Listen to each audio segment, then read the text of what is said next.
Сенің қолыңнан түк келмейді. Балаларыңды ұятқа қалдырасың. Қайыршы болғаныңа көңілің тола ма?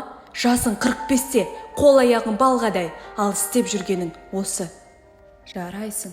Ауру болсаң да жұмыс істеуден бас тартпайсың. Әйелің саған риза. Балаң болса жақсы әке атанушы едің. Жалықпа, шаршама, ешқашан үмітің үзілмесін. Айтылған сөздер қарапайым бағалауға ұқсағанмен, басты кейіпкерлердің ішкі дауысы болып табылады. Алдыға итермелейтін де, артқа тартатын да шарасыз күйзеліс. Басты кейіпкерлер ортақ тағдырға ие болғанымен, өмірге деген көзқарастары мен талпыныстары түбегейлі ерекшеленеді. Бірі басынан өткен оқиғалар мен сыртқы факторларды жүрегіне жақын қабылдағандықтан сезімтал және эмоционалды түрде тұрақсыз болып келеді.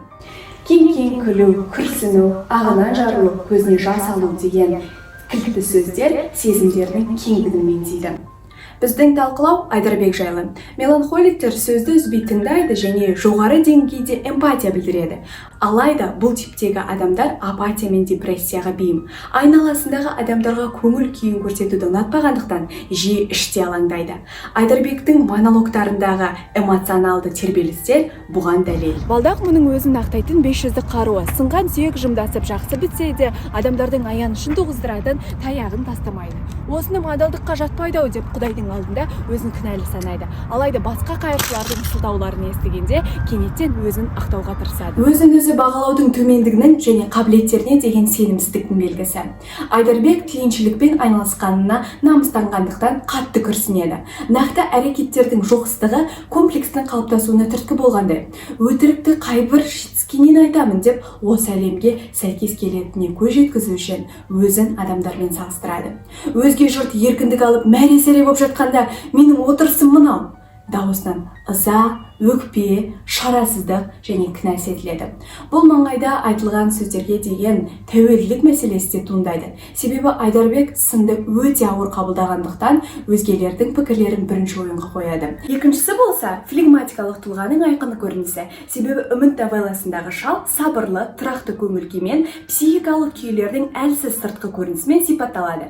Флегматик жүйке жүйесінің теңдестірілген және инертті түрмен ерекшеленеді. Ол табанды, шыдамды, еңбекқор және де дау-жалжансыз. Армандаған сәбиінің жоқтығына қарамастан, қысы-жазы тозған пальтода жүргеніне, бұдыр-бұдыр таяғына ілмейіп тұрғанына қарамастан, зиягүлді сатудан бас тартпайды. Өйткені әйелінің өмірі үшін жауапкершілікті сезінеді. Өткен-кеткен адамдармен құс қайғысын күлімдеп бөлісе де, Джон Голдсворси өмірден түңілгенді қойып, оған тіпті қатал тағдырмен күш сынасу, барлық қырсық атаулыға қарсы тұру, оған құпия бір қуаныш сыйлаған секілді деген ой білдіреді.